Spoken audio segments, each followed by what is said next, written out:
అందరికీ మన ఇంట్లో పెద్దవాళ్ళు అంటూ ఉంటారు కదా, బేబీ బాయ్ అయినా గర్ల్ అయినా తల ఫ్లాట్గా ఉంది, చుట్టపడింది, సరిగ్గా పడుకోపెట్టడం లేదా, తల చుట్టూ క్లాత్స్ పెట్టడం లేదా, వాళ్ళు పెద్దయ్యాక కూడా తల ఇలానే ఉండిపోతుంది అని.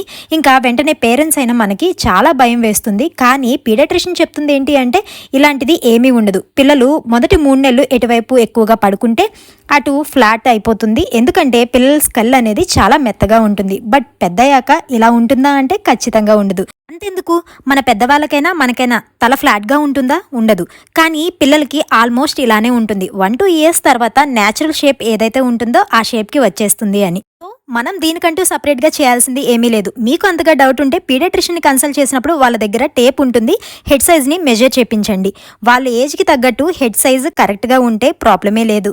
ఐ హోప్ ఈ వీడియో మీకు యూజ్ అవుతుందని అనుకుంటున్నాను. వీడియో ఏమాత్రం యూజ్ అయినా మన ఛానల్ని సబ్స్క్రైబ్ చేసుకొని సపోర్ట్ చేస్తూ ఉండండి. Thank you.